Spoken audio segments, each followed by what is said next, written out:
Hello and welcome to World Today. I'm your host Sharmeen Ali. In a recent interview with the New York Times, Prime Minister Imran Khan has said that there is no point in talking to the Indians. And he says that I have done all the talking. Unfortunately, now when I look back, all the overtures that I was making for peace and dialogue, I think they took it for appeasement, he said in this interview. And Prime Minister Imran Khan now wishes to take this issue to the international community at every forum, because he feels that his peace overtures with India have failed, and that India has failed to respond in any kind of positive manner and has maybe taken it for appeasement. So this is one development in the Prime Minister's stance about what's happening in Indian occupied Kashmir at the moment and the tensions that are existing right now between the two countries. And now also the Financial Action Task Force meeting will be going ahead, and this is to evaluate Pakistan's performance in last year's February to October 2018 period. And in that period, they will evaluate how Pakistan is performing with regards to money laundering and counter financial terrorism activities. Also, Zalmay Khalilzad has tweeted that he's had a very productive meeting of deliberations for 1 week in Washington, D.C., and now he is ready to resume peace talks with the Taliban in Doha and hopefully come to a conclusion. So a lot happening right now in all these arenas which affect Pakistan very, very greatly. So we'll be talking about this today with our guests who are with us in our studio, and also we're going to be speaking about the stock market's performance today. And in recent days, there's been positive news. It's been positive numbers for the stock market. So let's see also later on what has happened today as well. Now I'd like to introduce our guests who are with us today. We have Air Commodore Basit Raza, who is a senior analyst, and we also have Yasir Masood, who is an international affairs expert. Thank you both for being with us today.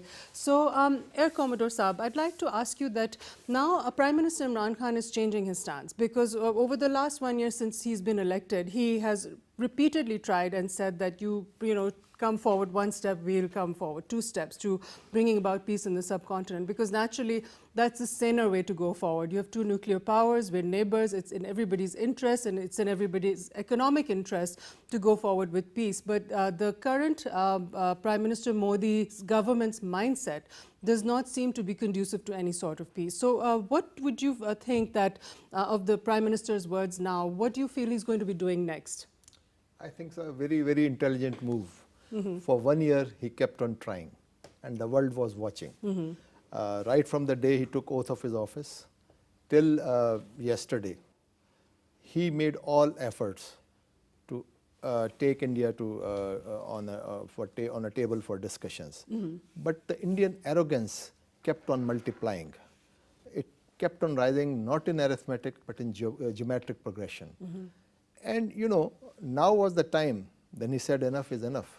And this time is very auspicious, because you know, the whole world is focused onto India and Pakistan. And there have been some great successes for Pakistan. Just to name a few, the Kashmir problem being discussed at Security Council, President Trump saying that he wants to mediate, and he has been asked by Modi to mediate. It was a very strong remark. And again he has repeated this day before yesterday. And yesterday the Iranian president, Iranian supreme leader Ayatollah Khamenei, he has said that India must act more sagaciously, and I'm not too... Although Iran has good relations with India, despite made a very strong statement. Despite that, they said that they don't want the Muslim population in Kashmir to suffer the way they are suffering. They are all very strong remarks. And surprisingly, please note that India has not responded to these two. They have not responded to Supreme Leader of Iran's statement, and they have not responded to Trump's statement that he's going to meet Prime Minister Modi and discuss the problem with him again. Right, so some very strong This situation is very conducive, in which after 1 year of struggle, of asking India to come to negotiations and having failed, and the world noticing it all the time, he has declared it to the world that he is not a man of peace and there is no point in talking to him. Right. And he has also emphasized that bilateralism may not solve the problem, because Bilateralism works when the other party is conducive, they are listening. Absolutely. But if somebody is not ready to even listen to you, you are so fixated with your opinions, you are so opinionated, and the arrogance which you have got due to the success in the last election has actually made them absolutely useless in listening to reason. Right. And so now there's no point in talking. Right. So, Yasser, would you like to add to that? I mean, there's some very strong words by different leaders around the world. We've also seen in the US Senate, there were some very strong words said by certain senators over there about how Kashmir deserves to have a plebiscite, and then the whole problem in this region will be solved. And Prime Minister Imran Khan also said that the threat of military escalation is between the neighbors is rising now, and that's very apparent. So what would you like to add about that? Bismillahirrahmanirrahim. First of all, I would like to add something to my colleague, as he mentioned that since the inception of Imran Khan, he has been spreading this positive overtures towards India and also to other peaceful, to other neighboring countries for that matter. Can I ask you one thing right here, that the overtures of peace, do you think that India took that as weakness? Yes, I'm coming to that point actually, and we should go a bit beyond that, because since 2014, our stance was in black and white. We wanted to talk to India in terms of, we were inviting them, and repeatedly we invited India, and for that matter, even diplomatically, we have done our best to resolve the matter. And India has always been coming up with their own excuses or with their own concerns that they want to talk about extremism, terrorism, which is emanating from Pakistani side. But the real story is otherwise. We all, the whole world knows that what India is up to in terms of instigating, in terms of funneling and fueling the insurgency in Pakistan. There are a lot of proofs of that, and Kulbhushan Yadav is one big example to that, through the nexus of Afghanistan.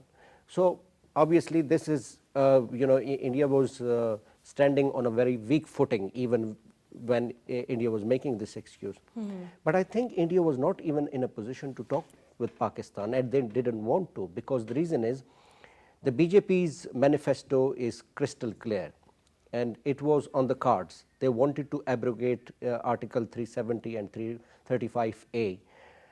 And this party, which is being mentored, which is being backed, which is being nurtured under the nursery of RSS. So we have to go back to the history as well, that this party is basically was impressed by the Hitler ideology. They have adopted the Nazi style of governance, and now literally they have proved the concept of the clash of civilization. This is a book written by Samuel Huntington, that where he predicted that there will be clash of civilizations between Muslims and other civilizations. So Modi is actually that kind of sort of a leader which have literally done that now. But as coming back to your question, that they were taking Pakistan's high moral ground as a sort of appeasement and weakness. And why they were not in a position to come on the table? Because there was blatant violations were going on inside in Indian occupied Kashmir.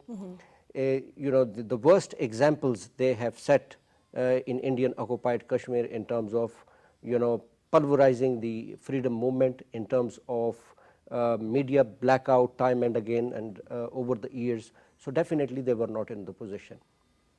But I think so we are dealing with a different government. We are dealing with the most jingoistic, fascist, fundamentalist and extremist kind of a government.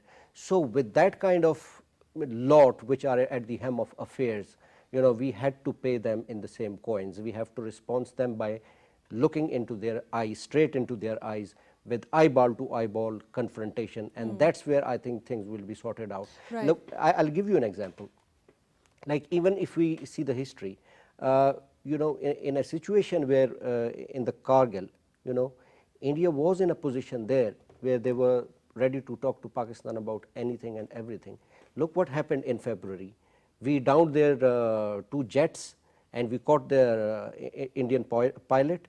The whole, the whole world was concerned then, and even India was, we gave them a befitting response. Absolutely. That Pakistan so can. our military is an effective deterrent. Absolutely, for India it is. Absolutely. As far as this statement is concerned, I think it came at the very right time, because enough is enough. We have taken this high moral ground, we have been very mild, we have been very soft when it comes to promoting peace and prosperity in the region, but India is taking an undue advantage of all those positive aspects which Pakistan is extending towards India. I think, as I mentioned, that we are dealing with a different government. Even now, we need to come out with some sort of a targeted, workable solution for Indian held Kashmir, Indian occupied Kashmir. Because on the one side, this is one side of the story, that yes, we are actually doing a lot in terms of exerting political, economic and diplomatic pressures on India, not even in Pakistan but globally as well. And there are a lot of leaders, there are a lot of countries who came for the first time, who are exposing the real the real nature of the BJP's policies. I think that's one of the successes which Pakistan has done so far, that Pakistan has given this message loud and clear to the world that this is the true face of India, and India is becoming a regional thorn not only for Pakistan but for the other region as well. And also another important point is that you see Kashmiri diaspora and Pakistani diaspora has been very proactively working in case of Kashmir. They're very active, they're raising their voices, they are chanting slogans for the freedom movement of Kashmir. And I think so somewhere what India has done now, it's no less than just like walking on eggshells, because the reason is it has opened a plethora of other problems in India, because India is exposing its own face to the rest of the world.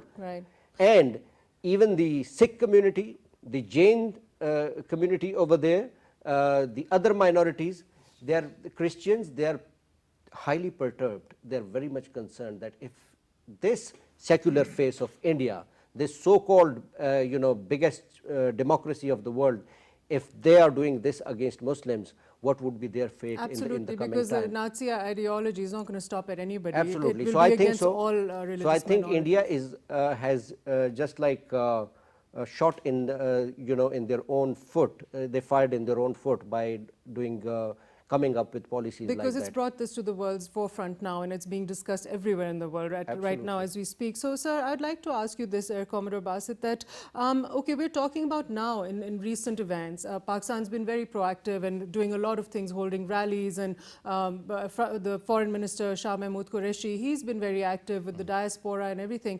Let me ask you this. Now, this has been 1 year since the PTI government.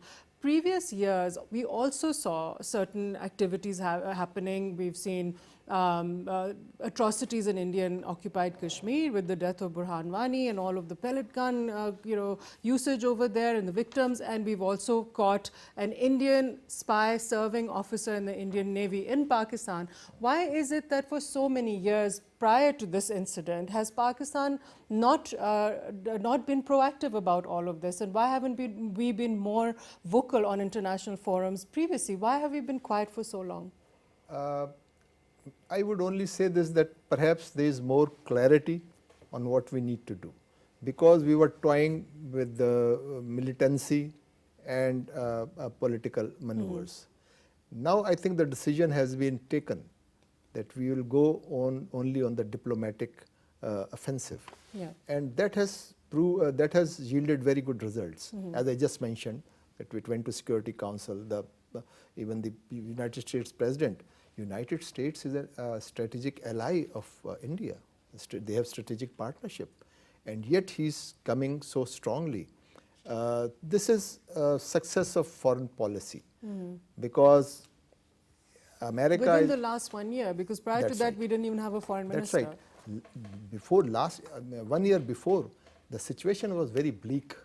This was the time when Trump had announced his policy about Asia and Afghanistan, and in which he had used very strong language against Pakistan. Yes. And Pakistan, India's efforts till that time, at that point in time, were to isolate Pakistan, and they were very successful.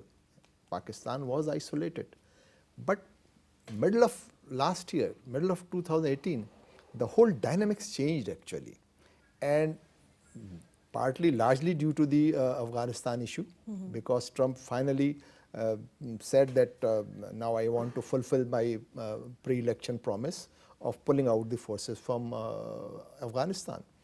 And we all knew it was Pakistan's principled stand that only solution to Afghan problem is talking to the Taliban. And finally, Americans understood this and they requested Pakistan to arrange their meeting with Taliban. And we were the facilitators in that process. All the Doha dialogue which is taking place now, it started with Pakistan's releasing Mullah Ghani brother and other Taliban leaders which were here. Okay. So that was the Pakistan's role. And one very significant event didn't capture the attention of the media. This was on 12th July when there was a meeting in China.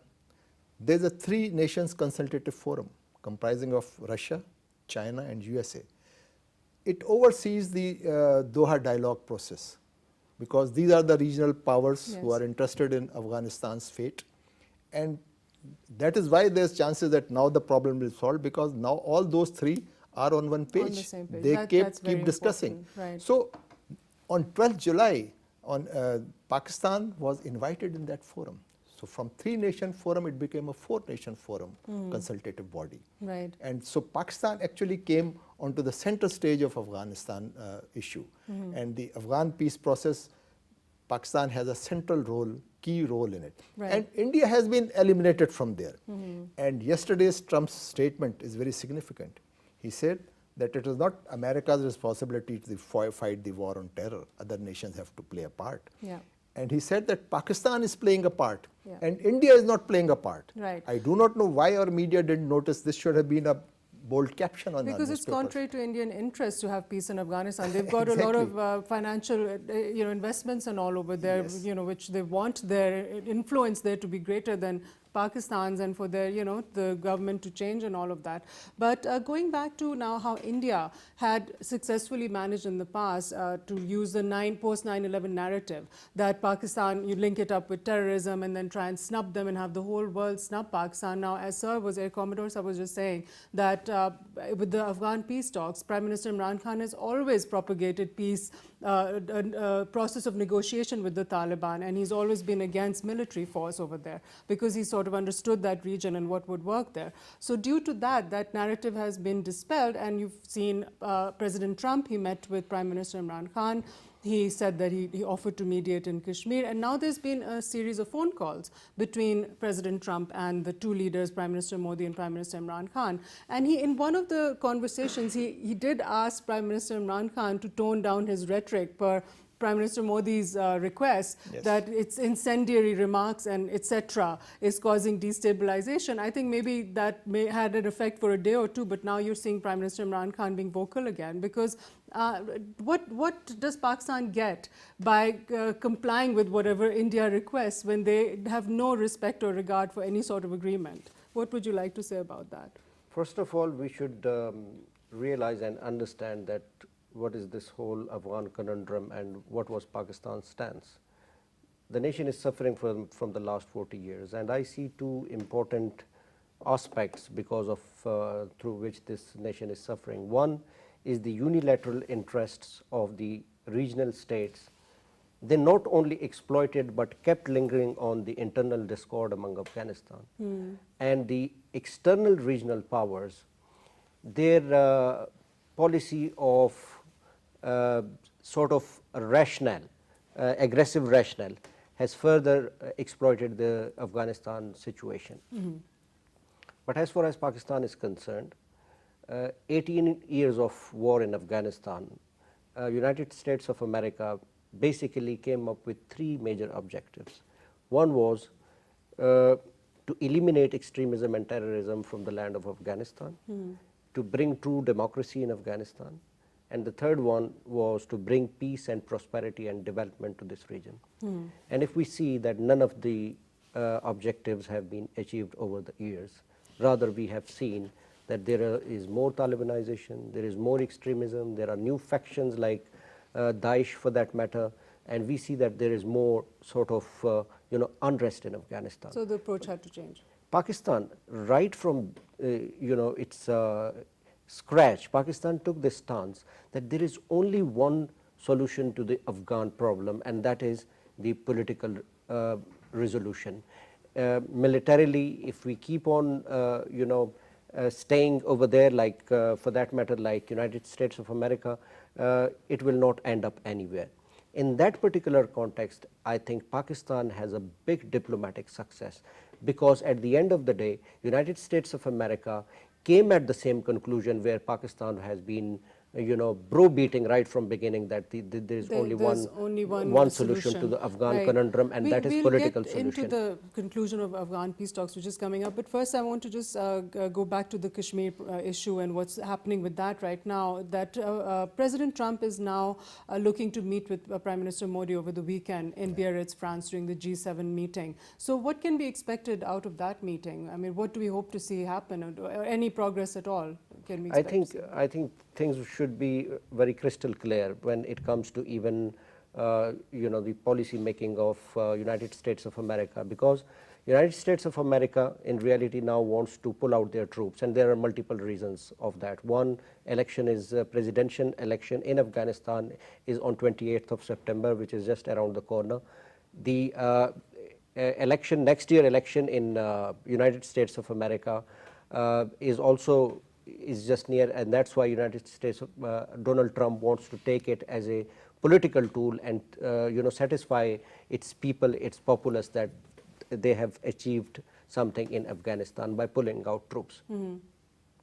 But at the same time, they're stuck in a quagmire, and the regional situation is very bad at the moment, because on one side we see that there is a problem between India and Pakistan. The tensions are rising and mounting day by day.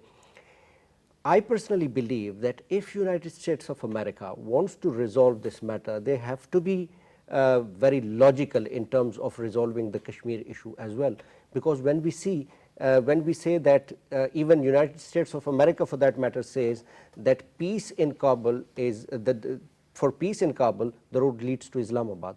The same thing should be the same should be the rhetoric now, that peace in Indian occupied Kashmir, for that Islamabad should be consulted. Right. So they should be very honest, and they should come up with workable solution, because if there is a turmoil and chaos in Indian occupied Kashmir, it will further aggravate situation in terms of bringing peace in Afghanistan So as all well. of this is interlinked, and it's very important to understand Absolutely. that, and the process is in place. So Air Commodore SAB, now Zalmay Khalilzad, the special envoy for the United States for Afghanistan, he tweeted recently, he said that we've had a productive week in Washington, briefed management on where we are and the next steps.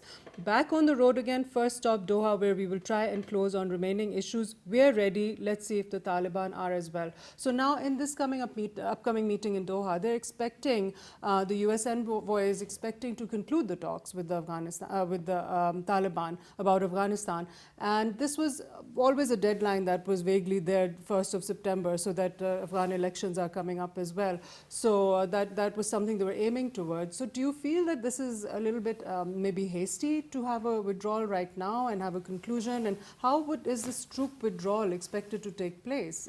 Will it be in waves, or what do you think about that?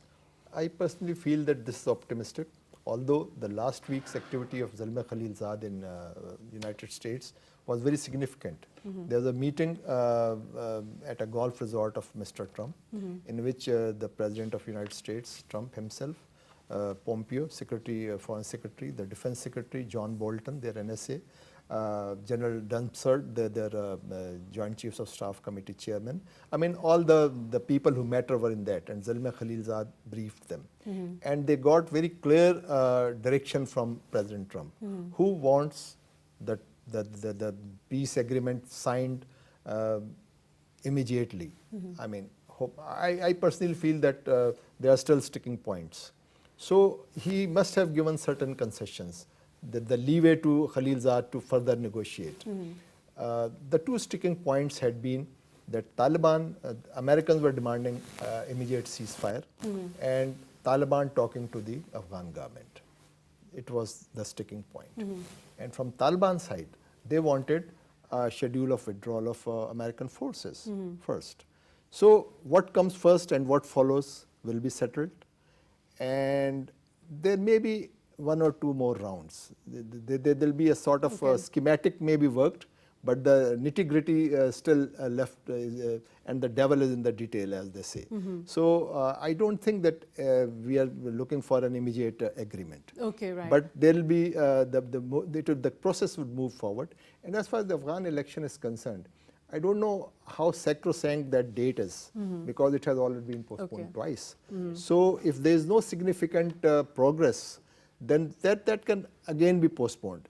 Because the point is that Afghan government, as Taliban see, they see that this is a part of, this has been erected by the Americans. So it is of no significance. There are only two parties in Afghanistan, Americans and the Taliban.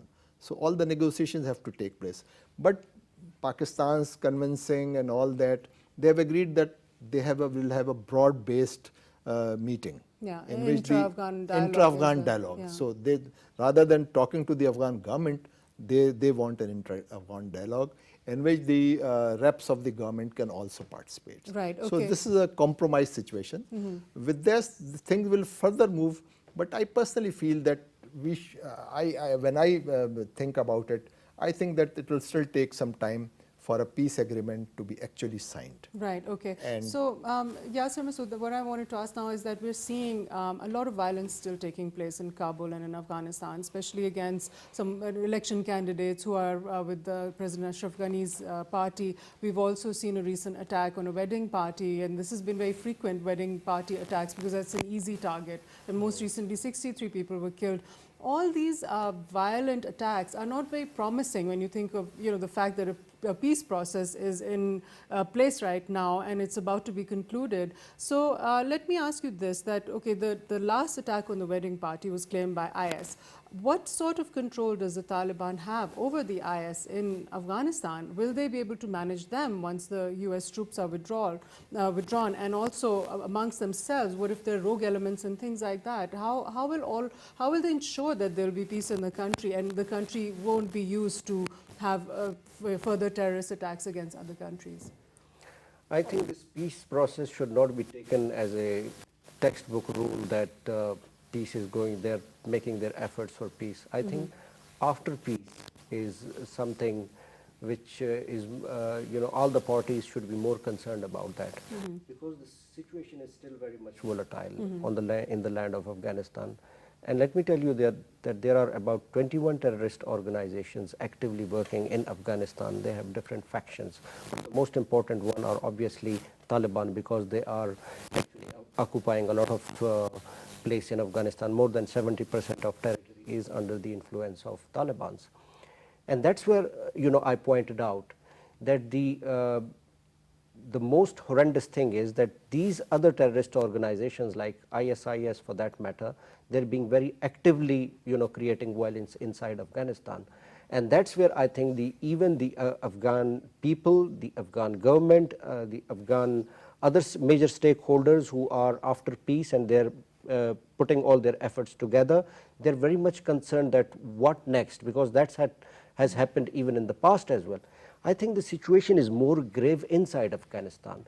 One, there is still not very much consensus between different factions which are prevalent in Afghanistan, and it's a Herculean task to bring them on the one page, because Taliban on one side, they believe that it's a puppet government and they have a different stance, although it has been pacified a bit over the years. That's why they are at least coming on the table and ready to talk with United States of America.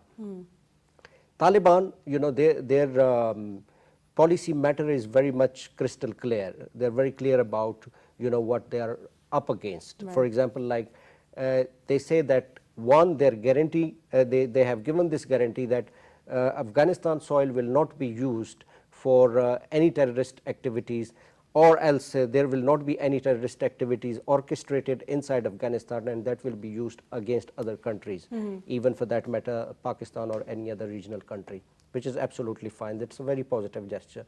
But on the other side, these two conditions, that one, Taliban say, and reiterating this fact that they should, United States of America should pull out their troops at once, not in phases. And the second one is that what would be their fate in terms of, in the government. because what would be their role? On the other side, this existing puppet government, as they call it, they are very much concerned that if they Taliban come up with same kind of mindset and ideology, extremist ideology, how the people of Afghanistan would react to this. Right. So that is why the situation is very much complex. Another important point is that these people, even if we see, if we go back from the time of 9/11, who organized, who orchestrated 9/11 whole episode, and why there was so much, an anger was split over Afghanistan, because the people in Afghanistan, they believe that they were not even capable of an incident or like 9/11. So why the common masses are suffering because of that? There are a lot of questions, there are a lot of evidences that who's behind ISIS. Because we have seen over the years that there has been an import and export of extremist ideologies from one region to another, from Arab region to even this region. And who gave them this, who were, United States of America has used the same people when on the name of holy jihad, on the name of global jihad, to dismantle the Soviet Union. These people were actually trained by them. Now these are the tantalizing fears and threats which are now coming back not only to the United States of America, but to the entire region. And they were left to their own devices after Absolutely, all of that, they were all left these groups. unabated, they were trained, and that's why the United States acknowledges this mistake as well. yes, and now they become proxies, and they were actually now playing in different hands. That's, for example, India for that matter. India is not interested in Afghanistan peace process. Why? Because one, they have got bigger stakes. For example, like they have spent around 4 billion economic worth over there. They have spent huge sum over there. They are very much concerned about that. Another thing is that India thinks that it will lose its leverage in the region because they are being left out. And it is in the India's interest that the more they convince United States of America to linger on their presence in Afghanistan, the better it is for India. Yeah, because it at American expense they're managing to get their interests met. So I'm going to So there are a lot of questions, Sharmeen, when we talk about the Afghan situation. There are a lot of many questions which needs to be resolved. So I believe that yes, it's a positive step at least that they're moving in the right direction. But I think, that there are a lot of things needs to be resolved and needs to be guaranteed as well. President Trump said that Afghanistan is the Harvard of terrorism and that they'll probably leave some intelligence presence there or something like that. They'll have to still watch what goes on over there. So Air Commodore Basit, I'd like to ask you this now. Now, previously when the Taliban were in power, there were issues with the public over there. They had a very draconian set of rules and laws and all, and especially where it applies to women.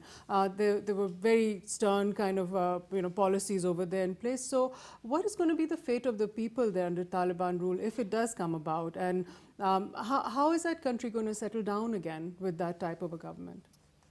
Since the last Taliban government in Afghanistan, things have moved forward. Look at Saudi Arabia. They were the most strict applicants of Sharia laws. But now there is a better interpretation perhaps because the women have been allowed to drive. Now recently they have been allowed to get the passports and things like that. So because the Saudis realized that you cannot progress by confining half of your populace in their homes. So this is a matter of economics, this is a matter of progress. So you think they will be a little more progressive this time Exactly, around? they'll be, although they have very clearly said that Sharia laws will be implemented, but then there's a question of implementation. And I think there's a very clear, Talibans have moved forward. I can tell you that they are not the same Taliban which was 20 years. Gulbuddin Hikmatyar, who was always fighting, is now sitting in the Afghan government. Things have moved, things have changed. So this reorientation perhaps is better for Afghanistan. And the populace should also be more satisfied because there was we can hope for a positive because way ahead. there's some element of propaganda also. Let me tell you, many analysts say that Taliban's rule of those 4 or 5 years was the best. The poppy production was, I think, brought to zero almost. And I think there are certain things which needs adjustment. And if the women are giving their due place and the education is promoted and all those opportunities are provided to all the citizens regardless of gender then or they can caste. have a good settlement over there. Right? Afghanistan is a multi-ethnic, multicultural polity. Right. So now I'd like to move on to the developments with FATF and the meetings that are to take place now. One is happening right now in Canberra in Australia. So Yasir Saab, I'll ask you first and we'll move on to Air Commodore Saab that what are the measures that we've already taken? Now this meeting evaluates the measures that Pakistan has taken against financial terrorism and all that and money laundering from the period of February to October 2018. But it does not include what happened after 2018 till now, which were the majority of the steps that were taken. So what would you like to say about that, this meeting that's taking place right now, and how can FATF be convinced not to judge based on that period and just to give a little bit more space to Pakistan? Well, as far as Pakistan efforts are concerned, while satisfying the different agenda or the different clauses which are being implemented on Pakistan to come out of the grey list, let me tell you that even 2009, 2012, Pakistan has been remained in the grey list, even the black list, even 2012 when Pakistan came out of it. But the problem is that it seems bizarre sometimes because it's a similar sort of a thing where it looks like that they want to pressurize Pakistan and they are expecting a bit more because the more Pakistan is satisfying, all the clauses, for example, like Prime Minister Imran Khan has taken very savvy steps, banned certain organizations, for example, like Haqqani Network, and even the controversial decision like Hafiz Saeed, that was a very bold step that Pakistan has banned such organization. But as far as the progress is concerned, on our part, through our foreign policy, the message is loud and clear that we are working on it. Although there has been, a satisfaction has been shown even in Australia in this meeting. Now let's see how things evolve, in the next meeting. But it is being expected, our stakeholders are very much optimistic that probably in October, Pakistan would be able to come out of the grey list and Pakistan would be in the white list. Okay, well, that's all the time we have for today's program. I would have liked to have Air Commodore Saab's also comments on this, but I'd like to thank you both, Yasir Masood Saab and Air Commodore Basit, for joining us and giving your insights about the issues that we discussed today. And now we are going to discuss with Faisal Fateh about the current stock market situation. Thank you for joining us, Mr. Faisal Fateh. Okay, we're just waiting to connect with Mr. Faisal Fateh about the stock market situation, and as soon as he's online, I'd like to know whether the current upturn in the stock market that's been taking place over the past couple of days is still continuing, because prior to that, due to the economic situation, things looked a little bit grim, so now they're looking a little more positive. So thank you for joining us online, Mr. Faisal Fateh. Thank you for having me. Can you please apprise us about the stock market's performance today? Fortunately, this was the fourth consecutive day that the stock market has shown a lot of bullish trend, and we have seen multiple barriers being crossed even today, and the market has reached around 31,894, so it's touching the level of 32,000. And we have seen positives across the board. Mutual funds have been active, banks have been active, and which is a pretty good omen for the stock market. And we hope that going forward, even if we don't maintain the momentum, but we could at least be able to maintain the volumes and the interest of the participants back into the market. Right, and what has given impetus to the stock market to be performing better in the last few days? What was the factor that made it sort of turn up after all those days of it going down? Well, I think it's three-pronged. First was the Sharia-compliant financing product that has been introduced. Second was today's news regarding FATF, that if it is true and if the joint statement comes out as positive, that would be very positive for the market. Right. And thirdly, I think the market has overall bottomed out, and economic numbers, especially the trade deficit for last month of July, and the other economic numbers, indicators are pointing towards consolidation as far as like at least those numbers are not becoming worse. So Okay. that was positive for the market. Right. Thank you so much, Mr. Faisal Fateh, for joining us and giving your feedback about the stock market's performance today. And unfortunately, that's all the time we have for today's program. That's all for me from World Today, Sharmeen Ali, and from our team from World Today. Bye-bye for now, and we'll see you next time.